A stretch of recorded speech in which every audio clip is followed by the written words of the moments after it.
You must lay some flowers on my grave. You must lay some flowers on my grave. My mother and father is gone, left me in this world alone. You must lay some flowers on my grave. My father was a road sport and a gambler too, and he left me here just singing the blues. It's one of those things where I've loved music, ever since I was a small child. It's always been a part of my life. During happy times, during sad times, it got me through every aspect of my life. But when the blues hit me, that's when I really fell in love with music, and I really realized what I wanted to do with the rest of my life. I started researching, started heading down to Mississippi, going to historic sites, going to gravestones and paying my respects to the musicians that I loved. Didn't matter who it was, if they contributed in any way, shape, or form to the American music that I truly love. I was going to pay my respects and make sure I made my trip and due diligence to get down there. And it was kind of funny how I actually met Stephen Salter, the president of the Killer Blues Headstone project. I was on the website, killerblues.net, and he has a list, a comprehensive list of artists that we don't know where they're buried. And I actually knew where one or two of those guys were buried. So I sent an email to him, shouted to him, and within a day he responded to me. We got on the phone. Next thing you know, we're meeting in Chicago. And what I love about this organization more than anything is it's based on integrity. And I realized during that trip, we sit around listening to music all night and just talking the blues into the early mornings. When I realized he was testing my integrity, seeing what kind of man that I was, before he let me in to his organization. Something that he started from the ground up and was very important to him. And so it meant a lot to me when he opened the doors for me and let me be a part of it.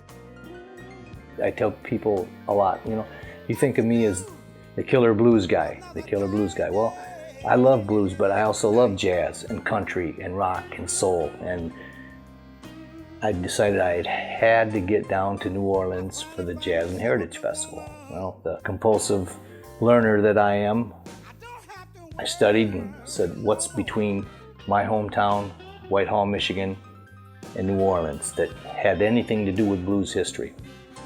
I learned that there was a lot of blues guys that were buried in Chicago. Muddy Waters, Howlin' Wolf, Otis Spann, Hound Dog Taylor, just to name a few. I decided I was going to stop and at least pay my respects at the cemetery. I didn't get to ever see Howlin' Wolf, Muddy Waters, Otis Spann, but I could go to the cemetery and pay my respects. The first one I went to was Muddy Waters. I was shocked at the small size, 1 foot by 2 foot by 4 inches thick, which is a coincidence because that's what the Killer Blues Headstone project provides, that exact same size stone. But here was what I considered the high king of blues. This guy should have had a monument. On to Otis Spann. I got to Otis Spann and there was nothing but a piece of grass. I was just aghast. I could not believe that this giant in the blues world was lying in an unmarked grave.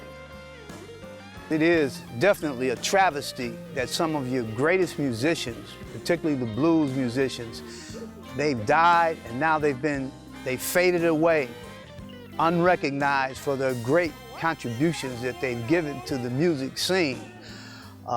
It's a travesty that this has happened and that they don't have not even a headstone to remember them by. When I first started doing this, it was really to preserve the legacy of musicians, really to preserve history and really honor their life and their contribution to American music. You keep doing this though and you see things, like for example, we were in Peoria, Illinois for the Eddie King headstone unveiling. 30 family members, 30 of them, maybe at least 30. I don't know, it could have been more, could have been less, doesn't matter. At the end of the day, how it affected them, it was one of the most touching, humbling experiences of my entire life. Something that I will never forget. I'll take it to my grave. It's just a blessing to see all these folks out here was concerned about us. And I just praise God for all of them. Afterwards, You know, going to the family's house, dinner, live music. I mean, the way they showed hospitality, I've never seen anything like it. I don't know if I've ever seen it like it again. I mean, it was just one of the most amazing experiences of my life. It couldn't mean more to me. It couldn't mean more to the organization. And I will continue to pay it forward to those families that deserve it. The little people they don't recognize. But anybody that got million dollars is recognized. But those that don't have that kind of money, they just throw them aside. But I let you know, Eddie was rich because he had everything everybody else wanted. That's one of the best steel guitarists on the planet. And that's our father. Yeah. To everybody else up to us, that's our dad. Exactly. Why are so many of them blind without recognition, dignity? What the Killer Blues organization does to me, it hit. Right now I just about want to cry after going to see Eddie. I didn't know I was going to be there that quick. It wasn't just Eddie, Rumpy's in there with him. And Eddie was like my dad. And like Walter Davis sitting there in St. Louis. There you go, they're playing all their blues every night, around the clock. I wonder if anyone ever thought about that. And then to find out some guy from Michigan has been working on this for a long time. Unreal. Unreal. I mean, what more can you give a person? The primary reason why I do this is respect. I respect the art that these early blues artists gave to the world. I mean, I can't play a guitar, I can't sing a song, I can't carry a tune, but these people gave us a very intimate part of their life. And for them to have given that to us and to end up in an unmarked grave is just an injustice that I can't tolerate, that I have to show my respect and honor these people. And I want the blues world to know who these people were, that they haven't been forgotten. Our mission is simple, you know, it's to provide headstones to deceased blues musicians that are lying in unmarked graves. Unfortunately, it's a tragedy that happens all too often, you know, to right historical wrongs. You know, these guys paid their dues, they put in their time. You got guys like Henry Townsend that played for 8 decades, you're talking over 80 years. He has a stone, but unfortunately, a lot of his contemporaries are still laying in unmarked graves to this day. And that's something that the Killer Blues Headstone Project is very passionate about fixing. And we're not going to stop.